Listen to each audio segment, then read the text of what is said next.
All right, let's talk about a huge shift that's happening inside ChatGPT, one that could really change how we all interact with AI. OpenAI has started testing ads. So in this quick explainer, we're going to break down exactly who's affected, how it all works, and what this really means for the future of free AI.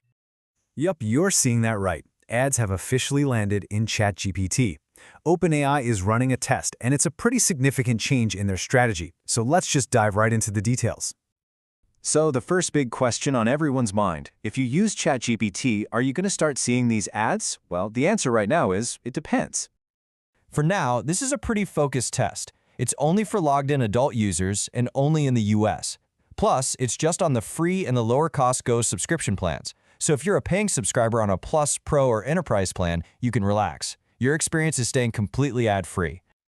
Okay, so what if you are in that test group? What does this actually look like? I mean, how do you even put an ad in the middle of a conversation with an AI? Let's break down what you can expect. Now, OpenAI is making a really key promise here, and they're calling it answer independence. The whole idea is that ads will never influence what ChatGPT actually tells you. The AI's response is meant to be totally independent and unbiased, while any ad you see will be super clearly labeled as sponsored and visually separate. They want to make sure there's no confusion between the AI's answer and a paid placement. And how do they decide which ads you see? Well, it's all about context. The system looks at what you're talking about right now, your general chat history, and any ads you might have interacted with before. So for example, if you're asking for dinner recipes, you might see an ad for a meal kit service.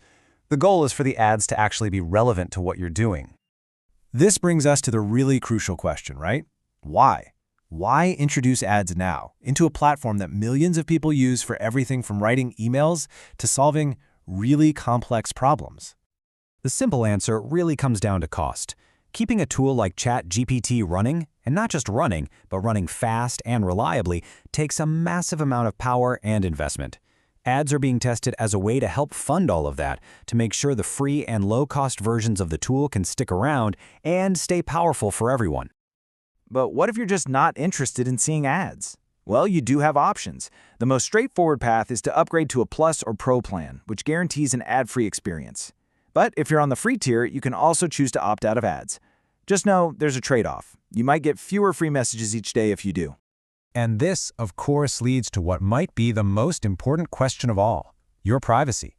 What happens to your personal conversations when ads enter the picture? OpenAI is being very direct on this point.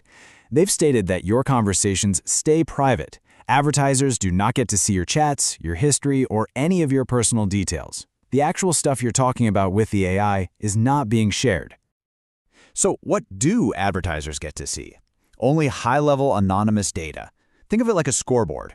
They can see how many people in total saw their ad or how many clicked it, but they get zero personal info about who those people are. It's all just performance metrics. And here's the good news: you still have a ton of control. You're not just a passive viewer here. You can dismiss any ad you don't like, give feedback on specific ones, go into your settings to manage personalization, and you can even delete all of your ad data with just a single tap. So where does this all go from here? Is this the new normal for using powerful AI? Let's think a little bit about what the future might hold. The main thing to remember is that this is just a test. Right now, the focus is all on learning. OpenAI is watching user feedback really closely to see if ads can actually feel useful and fit into the experience without being annoying. So the future of this whole program really depends on how this initial test goes. Which leaves us with this final, really big question to think about. As these incredible AI tools become a bigger part of our daily lives, is this the model we're going to see everywhere? Will ads just become the standard price we all pay for free access to the most advanced AI? It's definitely something we'll all be watching very, very closely.